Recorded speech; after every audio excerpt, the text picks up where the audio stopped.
دعائی دی ہے کہ زندگی جو ہے نا اس کی قدر کرو، اس کو کسی اچھے کام کے لیے استعمال کر لو جو تمہارے لیے نفع بخشو، ورنہ یہ وقت الٹا وبال بن کرنا لعنت کا توق بن کر چمٹ جائے گا کہ تم زندگی برباد کر کے آ گئے، اتنا وقت دیا تھا تم نے اس کو استعمال ہی نہیں صحیح کیا، پھر مانگو کہ وقت نہیں ملے گا۔ اسی لیے اللہ کے رسول علیہ السلام نے ایسی احادیث فرمائیں۔ ایک بار حضرت عبداللہ بن عمر رضی اللہ تعالیٰ عنہ کندھے ہلا کر کہا عبداللہ کن فی الدنیا کاننا کا غریب وعابر سبیل، عبداللہ اس دنیا میں ایسے رہ جیسے تو کوئی پردیسی ہے۔ پھر اس سے بھی آگے ترقی کی کہ پردیسی بھی چلو وہاں جا کر کو گھر دار بنا دیتا، وعابر سبیل، اس طرح سمجھ کے تو راستہ چلتا مسافر ہے، سفر ختم ہو رہا اور منزل قریب آ رہی ہے۔ تو اس کا نتیجہ یہ نکلا کہ خود حضرت عبداللہ بن عمر رضی اللہ عنہ پھر یہ کہتے تھے لوگوں کو کہ اذا اصبحت فلا تنتظر المساء، جب صبح ہو تو شام کا انتظار نہ کیا کرو، واذا امسیت فلا تنتظر الصباح، شام ہو تو صبح کا انتظار نہ کرو، کر جو کرنا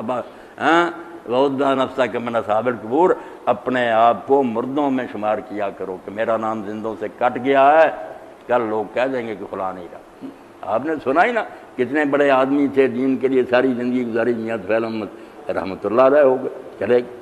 اسی طرح سعدی کہتا ہے ایک دن ہوگا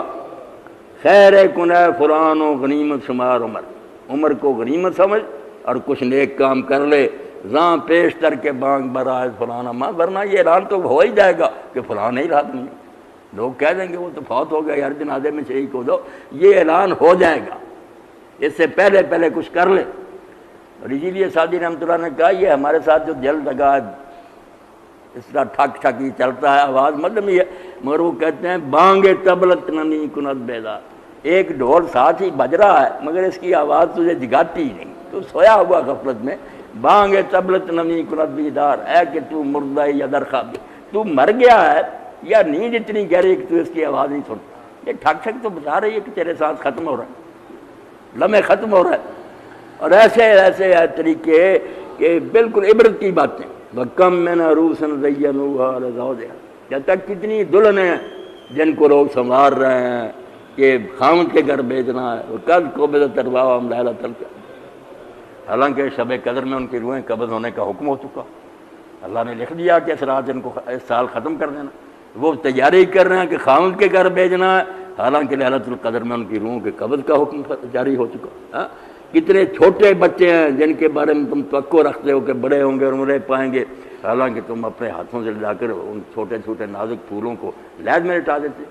مگر جب آنکھوں پر پردہ پڑ جائے، جس کو اللہ کہتا ہے کہ لوگوں کی آنکھیں نہیں اندھی ہوتی، ان کے دل اندھے ہو جاتے، یہ دل اندر سے اندھا ہو جاتا، سب کچھ دیکھتے ہوتے ہوئے بھی کچھ نہیں دیکھتے۔